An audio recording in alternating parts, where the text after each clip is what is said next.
릴리 콩 교수님께서는 5대 총장이십니다. 싱가포르 경영대학교 5대 총장이시고 사회과학 리콩치안 석좌 교수이십니다. 교무처장이시기도 했었고 SME 오시기 전에 싱가포르 국립대학의 지리학과 교수로서 25년 동안 계셨습니다. 국립 싱가포르 대학교의 교무처장, 또 부총장, 대학교 부총장, 사회과학 학장, 대학 학사 프로그램의 학장, 또 아시아 연구소의 소장 역할도 맡아주셨습니다. 교수님께서는 도시 전환 연구를 많이 해주셨고 아시아 내에서의 사회 문화 변화에 대해서도 많은 연구를 해주셨습니다. 특히 종교, 문화 정책, 상위 경제, 도시 유산, 보존, 또 국가 정체성과도 관련된 다양한 연구를 해주셨고 지금 해외 저널 다양한 편집위원 역할을 맡고 계시고 지금 계시고 계신 그 연구 영역에 다양한 국제회의에도 기조 발표로 나서고 계십니다. 오늘은 문화유산 유지, 청년 참여를 위한 전략 개발이라는 제목으로 발표해 주시겠습니다. 릴리 콩 교수님 모시고 기조 발표 청해 듣도록 하겠습니다. Thank you very much indeed, John, and thank you. 사회자님 소개 말씀 감사합니다. 또한 저를 이 자리에 초청해 주셔서 기조를 할 수 있게 되어 기쁘게 생각합니다. 저는 이번 행사의 주제에 대해서 이야기하기 위해서 문화유산의 전승, 청년 참여를 위한 전략 개발이라는 주제로 말씀을 드리도록 하겠습니다. 이 주제는 저에게도 정말 중요한 주제입니다. 저는 교육자이기도 하고 매일매일 교육 현장에서 젊은이들과 시간을 보내면서 이 주제가 정말 중요하다는 것을 잘 알고 있습니다. 두 번째 날에는 주제가 기술과 관련된 것이기는 하지만 저는 기술에 대한 이야기는 짧게 나눌 예정이기 때문에 양해해 주시기 바랍니다.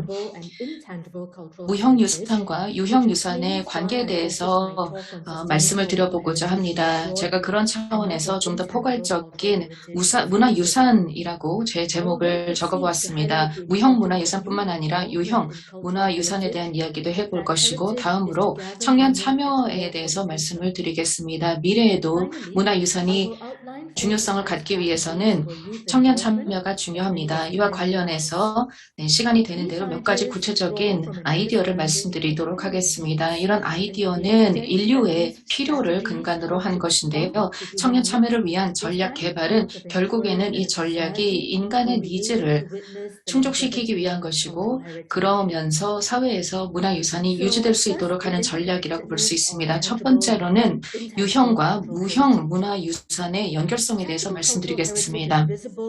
유형 문화유산은 우리가 볼 수 있는 것들입니다. 그렇기 때문에 실제적이라고 볼 수 있겠죠.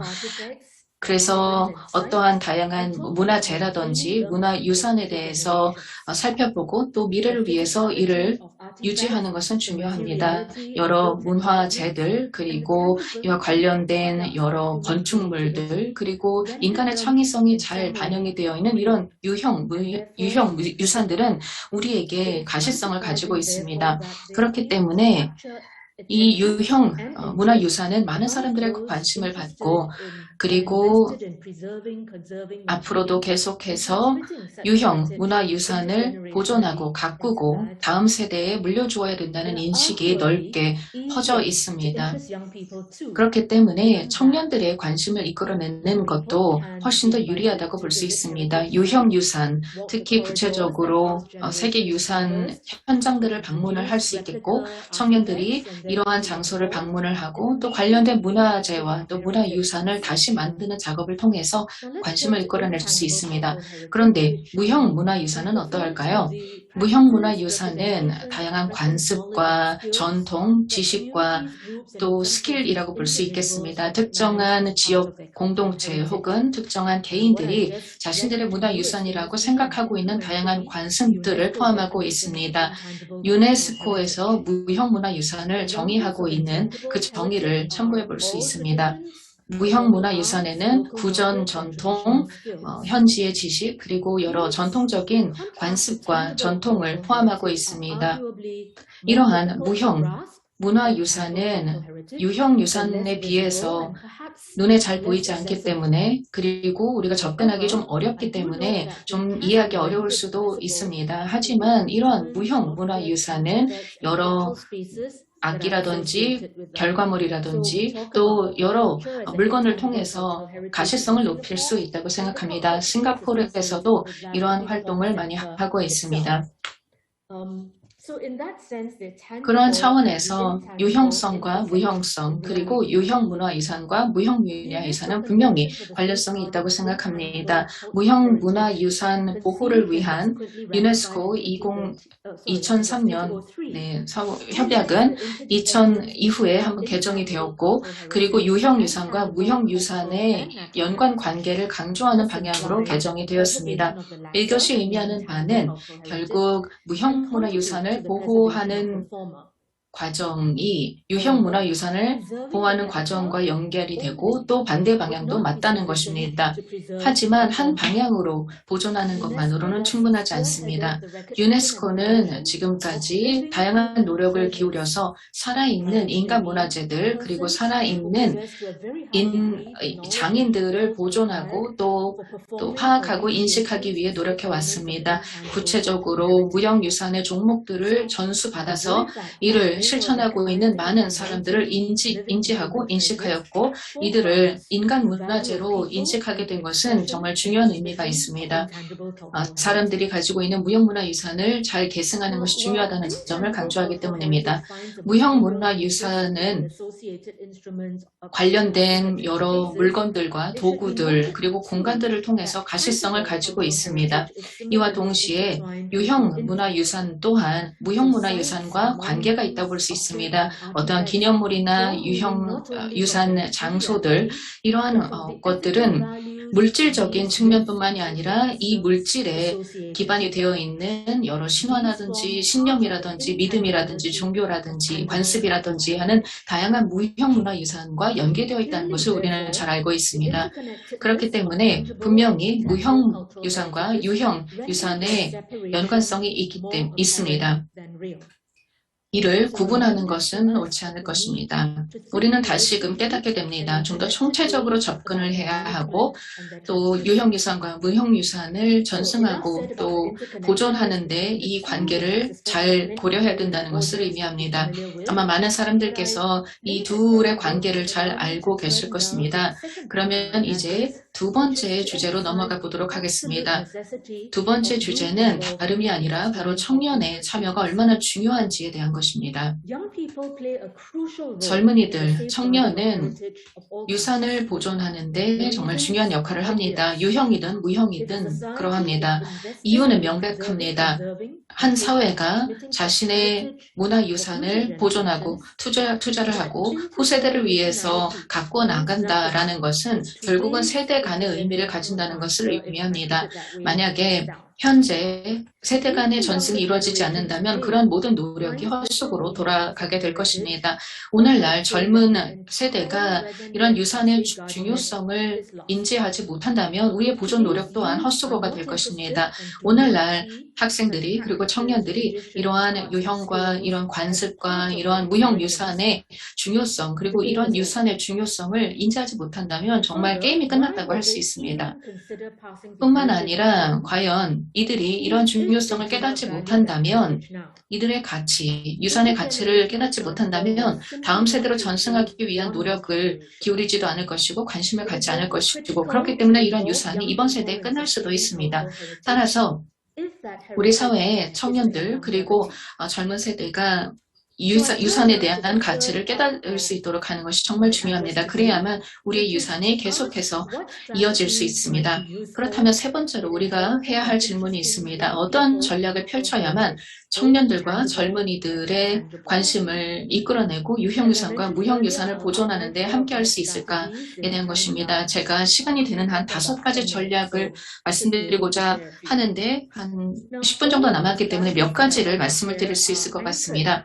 제가 말씀을 드릴 모든 전략들은 문화의 유산이 청년들에게 연관성이 있다는 그런 가정에 기반합니다. 또한 문화유산이 청년들에게 개인적인 의미를 가진다라는 차원에서 시작을 합니다. 다시 말해 연관성과 개인적인 가치라는 두 가지는 아브라함 마슬로우라는 미국계 러시아 철학자의 이야기에서 시작이 될 수가 있습니다.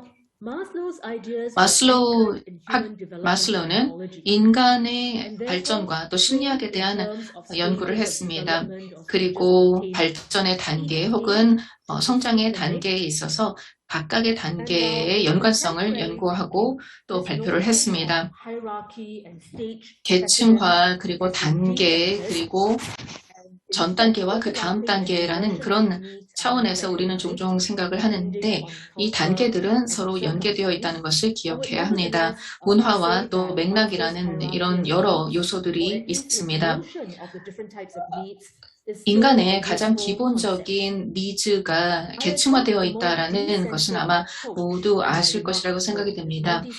그리고 결국은 이러한 계층화된 니즈가 있다는 것을 생각을 해봤을 때 첫 번째 단계가 성취가 되면 두 번째 단계 그리고 세 번째 단계로 넘어간다라고 볼 수도 있겠지만 각각의 단계에 각각의 인류의 인간의 니즈의 단계는 서로 연결되어 있다고 생각합니다. 분명히 주춤되는 부분이 있고 결국에는 머슬로가 얘기했던 기본적인 인간의 욕구의 바탕에는 문화와 또 유산이 있다고 생각합니다.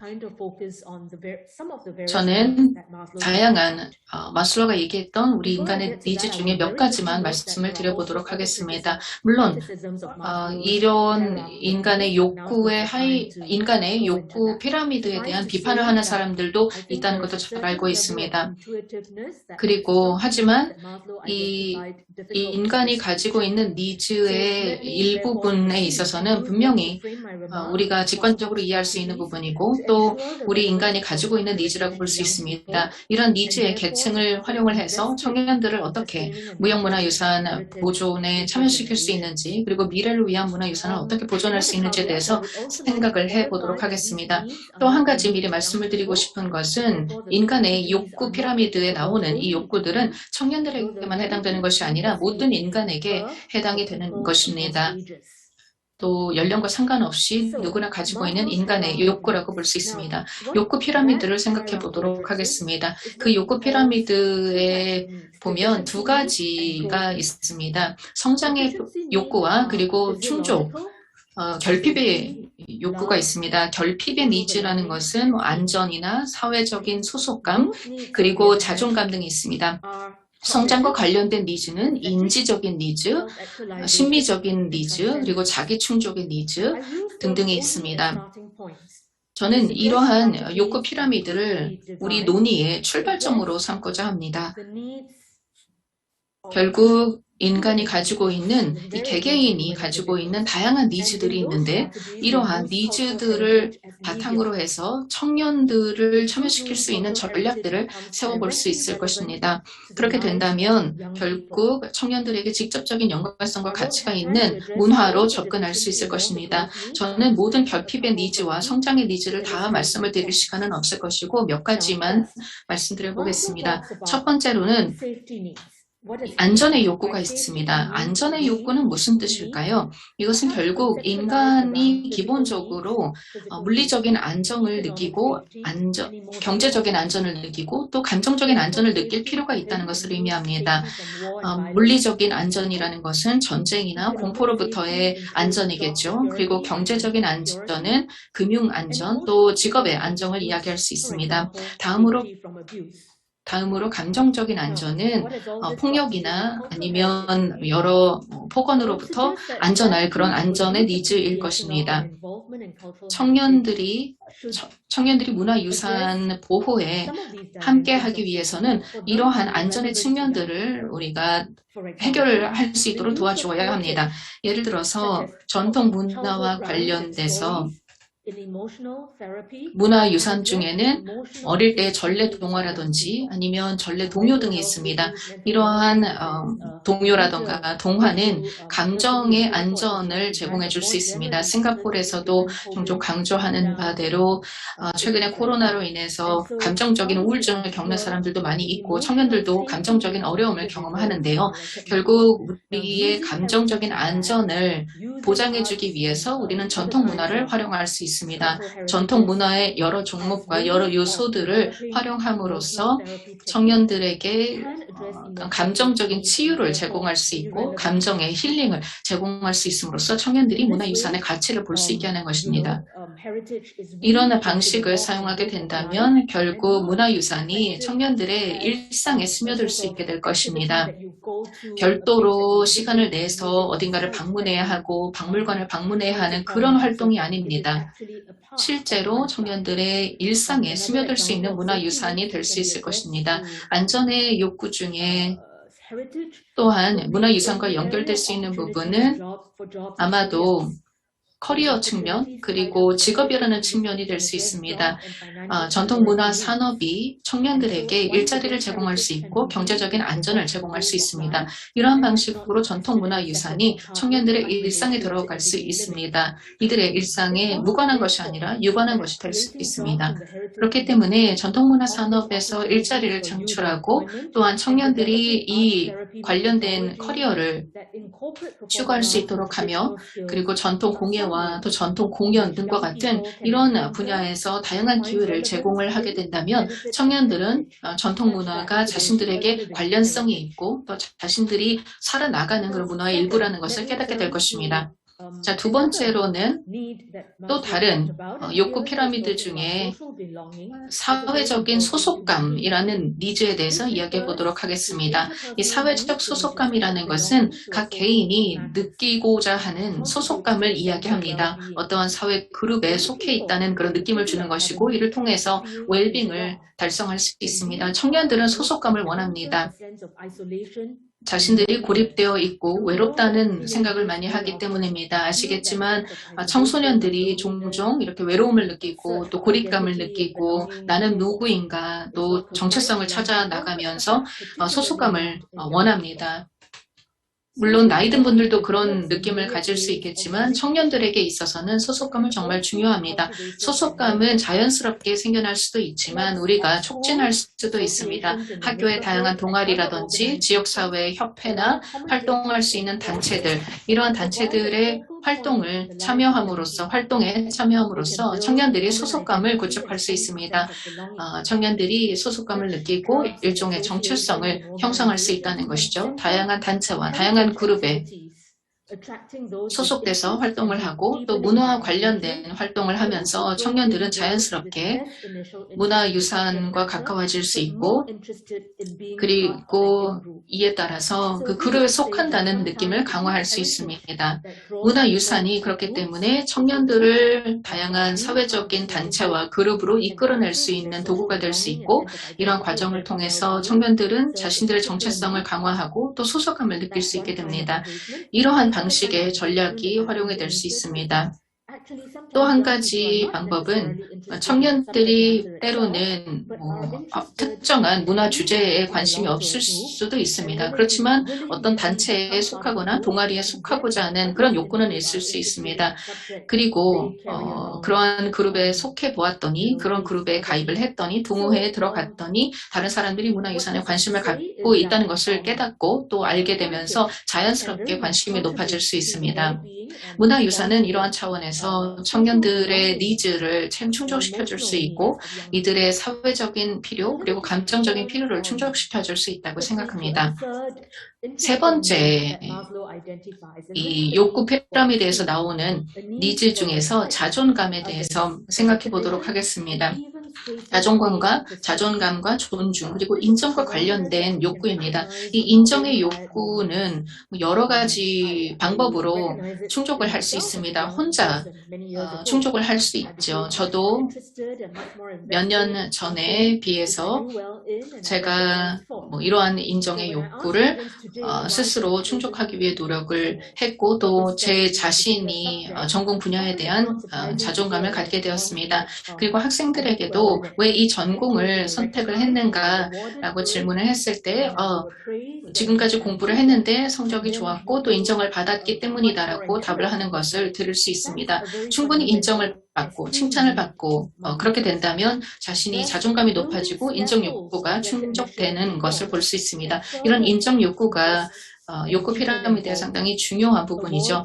그래서 인정을 해주고 청년들에게 뭔가 보상을 해주고 문화유산 관련된 활동을 했을 때 상을 주고 인증을 해주고 또 여러 가지 활동에 대해서 또 보존 활동이라든지 아니면 전수 활동에 대해서 인정을 해주게 된다면 청년들은 그런 인증과 인정을 바탕으로 해서 더 적극적으로 활동을 할 수 있습니다. 예를 들어 학교에서도 뭐 종종 뭐 상이라든지 아니면 뭐 성적과 관련된 표창을 함으로써 학생들이 경쟁심을 통해서 더 발전할 수 있도록 하는 것처럼 청년들에게도 마찬가지의 접근을 할 수 있습니다. 뭐 심리학적으로는 자존감과 인정이라는 그런 차원에서 접근해 볼 수 있겠죠. 또 네 번째로 욕구 피라미드에서 나오는 욕구에 대해서 말씀을 드리겠는데요. 결핍의 욕구 중에 들어가기는 합니다. 뭐 안전의 욕구라던가 아니면 인정의 욕구, 또 사회적 소속감의 욕구들이 있다고 말씀을 드렸는데 이런 결핍의 욕구뿐만이 아니라 성장을 위한 욕구들에 대해서 살펴보도록 하겠습니다.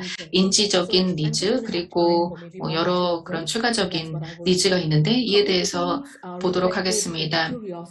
인지적인 니즈는 결국 호기심을 바탕으로 해서 여러 아이디어를 브레인스토밍하는 등등의 활동을 통해서 충족이 될 수 있습니다. 학교에서 이런 활동을 많이 하죠. 인식을 제고하고 또 토론을 하고 대화를 하고 연구를 하고 조사를 하고 하는 이러한 많은 다양한 활동들이 우리 인간의 인지 활동 욕구를 충족시키는 것입니다.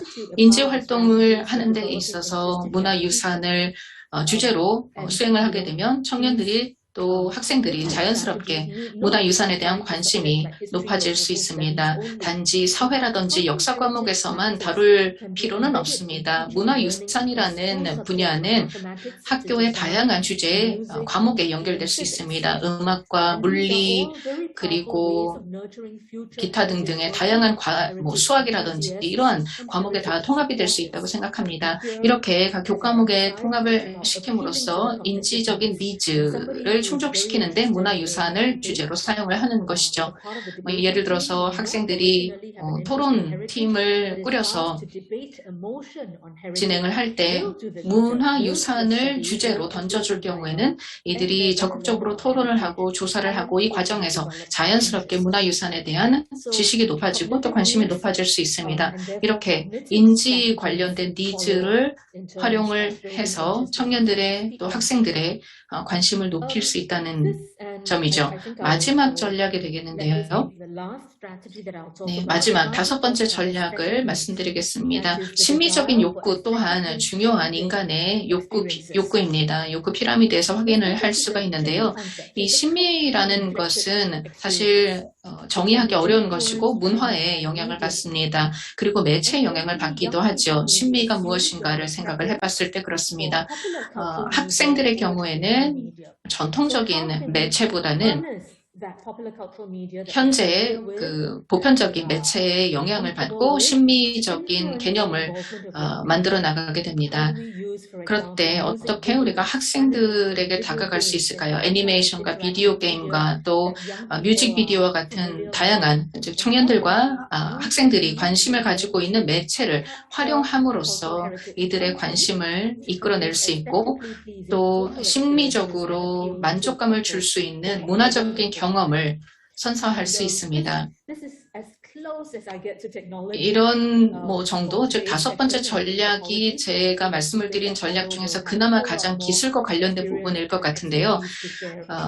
굉장히 다양한 기술을 활용을 해서 학생들의 관심을 이끌어낼 수 있을 것입니다. 자, 그러면 이제 마지막으로 결론을 내려보도록 하겠습니다. 제가 한 20분에 걸쳐서 여러분들께 기본적으로 우리가 가져야 되는 기반에 대해서 말씀을 드렸습니다. 학생들이 그리고 청년들이 유형문화유산과 무형유산에 관심을 갖게 하기 위해서 어떠한 노력을 해야 하는가. 저는 무형유산과 유형유산을 굳이 구분할 필요가 없다고 생각합니다. 이 둘은 분명히 연관이 되어 있고 서로에게 영향을 미칩니다. 제가 여러분들께 말씀을 드렸던 것은 청년들 그리고 학생들의 참여를 촉진시키기 위한 다양한 전략들이었는데 이런 전략들을 고려할 때에는 학생들의 그리고 청년들의 니즈를 기본으로 수립을 해야 된다고 생각합니다. 무형문화유산이 그런 방식으로 제공이 될 때 학생들에게 안전의 욕구, 인정의 욕구, 사회적 소속감의 욕구, 인지적인 욕구, 그리고 심미적인 욕구 등등을 충족함으로써 아이들의 또 청년들의 삶에 스며들어 갈 수 있을 것이라고 생각합니다. 저는 교육자로서 문화유산을 교육의 다양한 방식으로 접목시키고 있습니다. 그리고 다양한 교과목에 접목될 수 있다고 생각합니다. 핵심 교과 과정에 포함시키는 것도 중요하지만 이러한 교과 과정뿐만 아니라 지역사회에서의 활동이라던가 아니면 다양한 사회 문화적인 활동 그리고 경제적인 활동을 통해서 비공식적으로도 문화가 전파되고 또 체험될 수 있습니다. 그렇게 될 때 문화유산은 학생들의 일상에 스며들게 될 것입니다. 감사합니다.